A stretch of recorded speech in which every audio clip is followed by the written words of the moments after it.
சிறுத்தைகள் கட்சியினுடைய பண்ருட்டின் சார்பில் மனமார்ந்த வாழ்த்துக்களை தெரிவித்துக் கொள்கிறோம். ஒரு ஜனநாயகம் எப்படி மலர வேண்டும் என்பதற்கு இதுவே ஒரு சாட்சி. ஒரு சனாதன வீட்டில், ஒரு சனாதனியாக இருக்கக்கூடிய ஒரு வீட்டில் ஒரு ஜனநாயக முறையில் யாரும் இப்படி அமர்ந்து மற்ற சமூகத்தினுடைய தோழர்கள் உட்கார்ந்து பேசிவிட முடியுமா என்பது இது ஒரு சான்று. எனது பக்கத்தில் உட்கார்ந்திருக்கக்கூடிய தோழர் எந்த சமூகத்தை சேர்ந்தவர் என்று எனக்கு தெரியாது, என்னை அவருக்கு தெரியாது, ஒருவேளை தெரிந்திருக்கலாம். ஆனால் இது எங்கே இந்த சமத்துவம் மலர்கிறது என்றால், இஸ்லாமியர் இப்படிப்பட்ட ஜனநாயக முறையில் அனைத்து கட்சி சார்பில் உட்கார்ந்து அவர்களுடைய கைகளுக்கு அரசியல் பேசி நான் ஒரு கோயிலுக்குள்ள நுழையவே முடியாது. பூநூல் போட்டவன் வழியிலே நில்லுவான். ஆனா நீங்க பாரு, மசூதியில போய் நான் தொழுவலாம். எவ்வளவு பொருளாதார அளவிற்கு உயர்ந்த மனிதனாக இருந்தால் கூட, நான் சாமானியனாக இருந்தால் கூட அவருடைய பக்கத்தில் தொழுவக்கூடிய ஒரு வாய்ப்பை எனக்கு வழங்குவார்கள், வழங்கும். இஸ்லாம் என்பது ஒரு மதம் இல்லை, அது ஒரு மார்க்கம். மார்க்கம் என்பது ஒரு மனிதனை நெறிப்படுத்தும், ஒரு மனிதனை வழிநடத்தும், ஒரு மனிதனை ஒழுங்குபடுத்தும். மார்க்கம் தான் ஒரு மனிதனை ஒழுங்குபடுத்தும். ஒரு தனி மனிதனை விலங்கை ஒழுங்குபடுத்தி விடலாம், எத்தனையோ காரியங்களை ஒழுங்குபடுத்தி விடலாம். ஆனால் ஒரு மனிதனை ஒழுங்குபடுத்துவது என்பது ஒரு மார்க்கம் மட்டுமே வழிநடத்த முடியும். நான் சொன்னால் கேட்க மாட்டான். ஆனா இறைவசனம், இறைவன் சொன்னார் என்றால் உடனடியாக அதை கண்டு பயப்படுவான், அஞ்சுவான், கொலை செய்ய மறுப்பான், விபச்சாரம் செய்ய தயங்குவான், திருட மறுப்பான். இப்படி அந்த மார்க்கம் இப்படி வழி நடத்துகிறது. அதைத்தான் இங்க இருக்கக்கூடிய தோழர்கள் அருமையாக இந்த நிகழ்ச்சியை ஒருங்கிணைத்திருக்கிறார்கள். எனவே இன்றைக்கு தமிழகத்தில் மிகப்பெரிய ஆபத்து சூழ்ந்திருக்கிறது. ஜனநாயகத்திற்கும் சனாதனத்திற்கும் எதிராக ஒரு போர் யுத்தம் 2026 தொடங்க இருக்கிறது.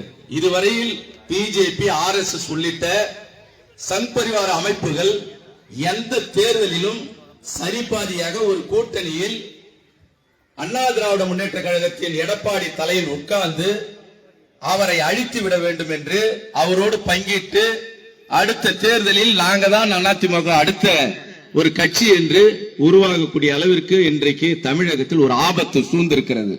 எனவே இதை யார் ஒழிக்க வேண்டும் என்றால், நம்மை போன்ற ஒரு ஜனநாயக சக்திகள் மக்களிடையே இந்த கருத்துக்களை கொண்டு சேர்த்து அவர்களை நாம் வழிநடத்த வேண்டும். எனவே இந்த காரியத்தின் மூலம், இந்த நிகழ்ச்சியின் மூலம் நாம் ஒன்று கூடியிருப்பது மக்களுக்கு என்ன சொல்ல வேண்டும் என்றால், நடிகர்கள் பின்னாலும் சனாதன சக்திகளுக்கு பின்னாலும் மக்கள் அணிதிரள வேண்டாம் என்ற செய்தியை நாம் எல்லோரும் கிராமமாக எடுத்து செல்ல வேண்டும் என்று இந்த நிகழ்வின் மூலமாக கேட்டுக்கொண்டு வாய்ப்புக்கு நன்றி கூறி விடைபெறுகிறேன். நன்றி, வணக்கம்.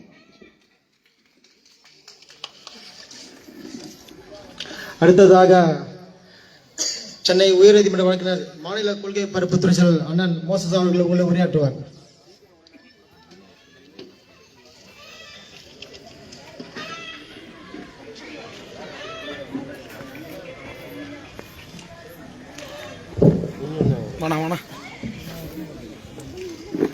எல்லாருக்கும் வணக்கம். இந்த நிகழ்ச்சி தொடர்பாக சதாம் அவர்கள் கடந்த ஒரு வாரத்துக்கு முன்பு என்கிட்ட பேசியிருந்தாங்க. எனக்கு கொஞ்சம் உடல்நிலை சரியில்லை, அப்போ த்ரோட் இன்ஃபெக்ஷன் ஆகிட்டு என்னால் பேச முடியாத ஒரு சூழ்நிலை. ஒத்துக்கலாமா வேணாவா அப்படின்ற ஒரு டபுள் மைண்டாக தான் நான் இந்த நிகழ்ச்சிக்கு கமிட் பண்ணிக்கிட்டேன். ஆனால் அவங்களெல்லாம் பார்க்கக்கூடிய ஒரு பெரிய வாய்ப்பை மிஸ் பண்ணியிருப்பேன் ஒருவேளை இந்த நிகழ்ச்சியில் நான் கலந்துக்கலன்னா. நிகழ்ச்சியில் பங்கேற்றிருக்கக்கூடிய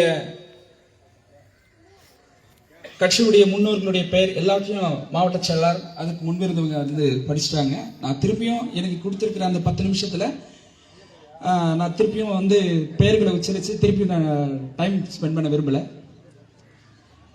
நிகழ்ச்சியை சிறப்பாக ஏற்பாடு செய்திருக்கிற அருமை தோழர் சதாம் அவர்களுக்கும், நிகழ்ச்சியை ஏற்பாடு செய்திருக்கிற ஏற்பாட்டு குழுவிற்கும், மாவட்ட செயலாளர், மண்டல செயலாளர், இங்கு பங்கேற்றிருக்கக்கூடிய பொதுமக்கள், மாற்றுக் கட்சியிலிருந்து, தோழமை கட்சியிலிருந்து வந்திருக்கக்கூடிய தோழர்கள் எல்லாருக்கும் என்னுடைய முதற்கல் வணக்கத்தை தெரிவித்துக் கொள்கிறேன். விடுதலை சிறுத்தைகள் கட்சி எப்பவுமே ஒரு ஓட் பேங்க் பாலிடிக்ஸ்க்காக மட்டுமே எந்த மத நிகழ்ச்சியும் நாங்க கையில் எடுத்தது கிடையாது. ஒரு அடையாளத்துக்காக மற்ற அரசியல் கட்சி தலைவர்கள் பல பேர் வந்து ஒரு ஒரு ஓட் பேங்க் பாலிடிக்ஸ்க்காக சும்மா நோன்பு இருக்கிறோம் அப்படின்றதுக்காக அந்த ஈவினிங் வந்து அந்த ஒரு செரிமோனியில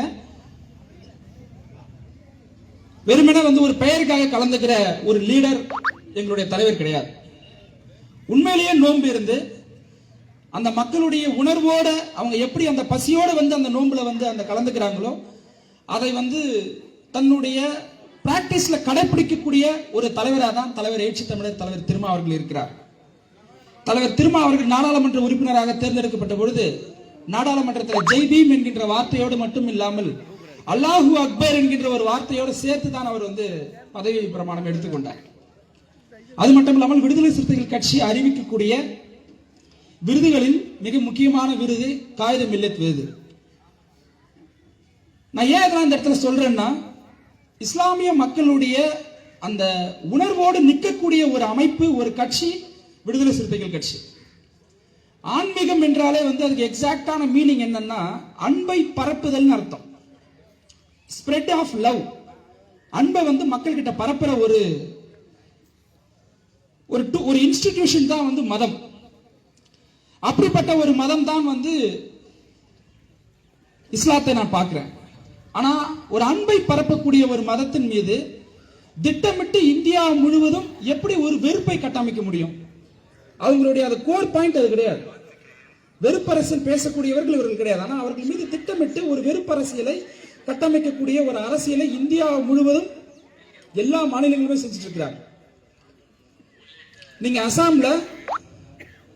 அசாமில் இருக்கக்கூடிய பிஜேபி உடைய அந்த அபிஷியல் பேஜில் அசாமுடைய முதலமைச்சர் வந்து இஸ்லாமிய சகோதரர்களை பார்த்து துப்பாக்கி வச்சு சுடுவது போல வந்து ஒரு பதிவிடுறாங்க. அதுக்கப்புறம் அது கடுமையான விமர்சனம் வந்ததுக்கு அப்புறமா அதை நீக்கிறாங்க. டெல்லி மெட்ரோல இஸ்லாமிய சகோதரர்கள் எஜுகேஷன் இதுல அந்த மக்களுக்கான பிரதிநிதித்துவத்தை ஒதுக்கி கொடுக்கிறது. இஸ்லாமிய மக்கள் எம்ப்ளாய்மெண்ட்லயும் எஜுகேஷன்லயும் பின்தங்கி இருக்கிறாங்கன்றத ரிசர்வேஷன் சிஸ்டத்தை கொண்டு வந்தது. ஆனா மகாராஷ்டிராவில் அந்த ரிசர்வேஷன், முஸ்லிம்ஸ் இருக்கிற அந்த ரிசர்வேஷனை கேன்சல் பண்றாங்க. உத்தரப்பிரதேஷ்ல ஒரு மாட்டு இறைச்சி வைத்திருந்தார் என்ற சந்தேகத்தின் அடிப்படையிலேயே ஒரு முதியவரை அடிச்சு கொலை பண்றாங்க. ஆனா அந்த உத்தரப்பிரதேஷ்லயே கவு பாதுகாப்பு, அதாவது பசுமாட்டு பாதுகாப்புக்காக 2260 கோடி ரூபாய் ஒரு கவர்மெண்ட் ஒதுக்குது. அந்த கவர்மெண்ட்டுக்கு இஸ்லாமிய மக்களும் டாக்ஸ் பேயர் தான், அவங்களுடைய வரி பணமும் தான். ஒரு சந்தேகத்தின் அடிப்படையில் ஒரு இஸ்லாமியர் அடிச்சு சாவடிக்கிறாங்க. ஆனா இன்னொரு பக்கம் கவு பாதுகாப்பு, பசுமாட்டு பாதுகாப்புக்காக கிட்டத்தட்ட 2000 கோடி ரூபாய் ஒதுக்குறாங்க. இந்தியா முழுவதும் இப்படி பல நிகழ்வுகளை நம்மளால எல்லா இடங்களிலுமே சொல்ல முடியும். ஆனா தமிழ்நாட்டு இதுக்கு விதிவிலக்கா இருக்கு. ஆனா தமிழ்நாட்டிலையும் திருப்பரங்குன்றன்ற ஒரு இஷ்யூவை கையில் எடுத்திருக்கிறாங்க. திருப்பரங்குன்றம் பிரச்சனை இன்னைக்கு சுப்ரீம் கோர்ட்ல பெண்டிங்ல இருக்கு. Matter is pending before supreme court, apex கோர்ட்னு சொல்லுவாங்க. எல்லா உயர் நீதிமன்றங்களுக்கும் மேலானது சுப்ரீம் கோர்ட். ஆனா சுப்ரீம் கோர்ட்ல பெண்டிங் இருக்கும் பொழுது இங்க திருப்பியும் ஒரு கேஸை ஃபைல் பண்றாங்க. அதே சுவாமிநாதன் முன்னாடி அது வந்து வழக்கு விசாரணைக்கு வருது. அவர் என்ன உத்தரவிடுறாருன்னா, வழக்கு ஒரு பக்கம் பெண்டிங்ல இருக்கட்டும், அந்த சர்வே கல்லுல போயிட்டு இவர் போயிட்டு வந்து அந்த ரவிக்குமார் போயிட்டு நீங்க பூஜை செய்யறதுக்கு அனுமதிங்கன்னு சொல்லிட்டு ஒரு உத்தரவிடுறாரு. அப்போ ஆர்எஸ்எஸ் சங் பரிவார் அமைப்புகள் எந்தெந்த வந்து இன்ஸ்டிடியூஷன்ல எல்லாம் போயிட்டு அமர்ந்துட்டு இருக்காங்கன்னு நீங்க பாருங்க. தமிழ்நாடு மத கலவரத்துக்கு எக்ஸெப்ஷனல் ஸ்டேட் நம்ம சொல்றோம், விதிவிலக்கான ஒரு மாநிலம்னு நம்ம சொல்றோம். ஆனா அவங்க தமிழ்நாடையும் போக்கஸ் பண்ணி டார்கெட் பண்ணி ஒர்க் பண்ணிட்டு இருக்கிறாங்கன்றது தான் நிதர்சனமான உண்மை. தமிழ்நாட்டில் இருக்கக்கூடிய இங்க இருக்கக்கூடிய மசூதிகள் எல்லாத்தையும் பாயிண்ட் அவுட் பண்ணி அதுக்குன்னு ஒரு வெப்சைட் போட்டு அந்த வெப்சைட்ல இதெல்லாம் நம்மளுடைய, அதாவது வந்து இஷ்யூ வரக்கூடிய பின் பாயிண்டா இஷ்யூ இருக்கக்கூடிய இடங்கள் எல்லாமே பாயிண்ட் அவுட் பண்ணி லிஸ்டை வெளியிட்டு இருக்கிறாங்க. அதுல ஒரு முக்கியமான ஒரு இடம் தான் திருப்பரங்குன்றம் இருக்கு. அப்போ இஸ்லாமிய மக்கள் ஃபேஸ் பண்ணக்கூடிய இந்த பிரச்சனைகளுக்கு எல்லாத்துக்குமே மிக முக்கியமான காரணம் என்னன்னா, இஸ்லாம் பரப்பக்கூடிய அந்த மதம் பரப்பக்கூடிய அந்த சகோதரத்துவம். கிறிஸ்டியானிட்டியில கை குலுக்குவோம், இஸ்லாத்துல ஒருபடி மேல போய் மார்போடு சேர்த்து அணைச்சி அன்பை பரிமாறக்கூடிய ஒரு அமைப்பா நம்ம பார்க்கிறோம். உலகத்திலேயே வந்து அதிக நபர்கள் வைத்திருக்கக்கூடிய பெயரா எது இருக்குதுன்னா முகமதுன்ற ஒரு பெயர் தான் இருக்கு. கிட்டத்தட்ட 13 கோடி மக்களுக்கு மேல் அந்த பெயரை வச்சிருக்கிறாங்க. அப்போ எங்கேயோ தோன்றிய ஒரு மதம் உலகம் முழுவதும் எப்படி பரப்பப்படுகிறது, அது எப்படி ஒரு அக்செப்டன்ஸ், மக்கள் அதை ஏத்துக்கிறாங்க. அப்ப அந்த மதத்துக்கு இருக்கக்கூடிய ஒரு சிறப்பு அம்சம் என்ன? ஒரு மதத்துக்கு நான் மாறணும், அந்த மதத்துக்குள்ள நான் போகணும், அந்த மதத்தை பின்பற்றணும்னா அந்த மதம் என் மேல காட்டக்கூடிய அந்த அன்பு தான். இளையராஜா ஸ்ரீவல்லிபுத்தூர் போனார், ஆண்டாள் கோயிலுக்கு போயிருந்தார். போன இடத்துல இளையராஜாவால அந்த கோவிலுக்கு உள்ளே போக முடியல. அப்போ அங்க இளையராஜா பெரிய ஒரு இசை ஞானியா இருந்தா கூட இளையராஜாவை தடுத்தது எது? இந்த சமூகத்தில் இருக்கக்கூடிய சோசியல் டிஸ்கிரிமினேஷன், சமூக பாகுபாடு. ஆனா இளையராஜாவுக்கு பிறந்த யுவன் சங்கர் ராஜாவுக்கு அந்த பிரச்சனை இல்லை. ஏன் இல்ல? இஸ்லாத்துல சாதி இல்லை, அதுதான் அடிப்படை. அப்ப டிஸ்கிரிமினேஷன் இல்லாத ஒரு மார்க்கமா இஸ்லாத்து இருக்குது. இது எவ்வளவு பெரிய ஒரு பியூட்டி. இதுதான் ஆர்எஸ்எஸ் பாஜகவுக்கு எரிச்சலா இருக்குது. அவன் விரும்பக்கூடிய அந்த சோசியல் டிஸ்கிரிமினேஷனை அவனால ஏன் இம்ப்ளிமெண்ட் பண்ண முடியலன்னா, அதுல பாதிக்கப்படக்கூடிய மக்கள் பெரிய விதமான கன்வர்ஷன் எங்க நடக்குதுன்னா கிறிஸ்தவ மதத்திலையும் இஸ்லாத்திலையும் நடக்குது. அப்ப அந்த கன்வர்ஷனை அவன் ஸ்டாப் பண்ணனா என்ன பண்ணணும்? அன்பை மட்டுமே பரப்பக்கூடிய இஸ்லாமிய சகோதரர்களை தீவிரவாதியா கட்டமைக்கணும், அவங்கள பயங்கரவாதியா கட்டமைக்கணும். உண்மையான பயங்கரவாதி யாரு? உண்மையான பயங்கரவாதி இவன் தான். ஒரு பக்கம் மாட்டு இறைச்சி வச்சிருந்தா அடிச்சு கொலை பண்றான், இன்னொரு பக்கம் அலினான்னு சொல்லிட்டு ஒரு பெரிய மாட்டு இறைச்சி எக்ஸ்போர்ட் பண்ணக்கூடிய கம்பெனி கிட்ட போயிட்டு 30 கோடி ரூபாய் பாஜக பொலிட்டிக்கல் நிதியா வாங்கியிருக்கிறான். எவ்வளவு பெரிய முரண்பாடு பாருங்க. பசுமாட்டை வெட்டி கொன்னு எக்ஸ்போர்ட் பண்றவங்க கிட்ட போயிட்டு அரசியல் நிதி வாங்குறான். மாட்டுக்கறி வச்சுட்டு இருக்குதான்ற ஒரு சந்தேகத்தின் அடிப்படையில ஒரு இஸ்லாமியரை அடிச்சு கொலை பண்றான். எவ்வளவு பெரிய முரண் பாருங்க. அப்ப அவனுடைய உண்மையான நோக்கம் பசுமாட்டை பாதுகாக்கணும்ன்றதெல்லாம் கிடையாது. அவனுடைய உண்மையான நோக்கம் இந்து மதத்துல சொல்லி இருக்கக்கூடிய விஷயங்களை இந்து மக்களை அவன் பாதுகாக்கணும்ன்றதுல அவன் உண்மையான நோக்கம் கிடையாது. இந்து மதத்திலிருந்து, அதாவது இவன் ஆர்எஸ்எஸ் பிஜேபி சொல்லக்கூடிய அந்த டிஸ்கிரிமினேஷன் நிறைந்த பாகுபாடுகள் நிறைந்த அந்த மதத்துக்குள்ள இருந்து ஒரு கன்வர்ஷன் நடக்குது. அந்த கன்வர்ஷன் எங்க நடக்குது? முஸ்லிம்ஸ்லயும் கிறிஸ்டியானிட்டியும் நடக்குது. அப்ப என்ன பண்ணணும்? கிறிஸ்துமஸ் அன்னைக்கு எல்லா சர்ச்சையும் எல்லா இடங்களையும் பூந்து அடிச்சு உட, இஸ்லாமியர்களை பயங்கரவாதியா காட்டு, அவங்களால இந்த சமூகத்துக்கு பெரிய ஆபத்து இருக்குது அப்படின்றத இந்த மக்களை நம்பவை. ஏதாவது ஒரு இடத்துல ஏதாவது ஒரு இஷ்யூ நடந்தா கூட, ஒரு சமூக பதட்டம் நடந்தா கூட முதல்ல மீடியா கொடுக்கிற அந்த பர்ஸ்பெக்டிவே அது பாய்க்கு தொடர்பு இருக்குதா அப்படின்ற ஒரு பர்ஸ்பெக்டிவ் நரேஷனை செட் பண்றது தான். பெரும்பான்மையான படத்துல தேசப்பற்று படத்தெல்லாம் நீங்க பார்த்தோம்னா இவன் யாரை எதிரியா கட்டமைப்பான்னா இங்க இருக்கக்கூடிய இஸ்லாமியர்கள் தான் கட்டமைப்பு. இது ரொம்ப ஆர்கனைஸ்டான நடக்கக்கூடிய ஒரு கிரைம்.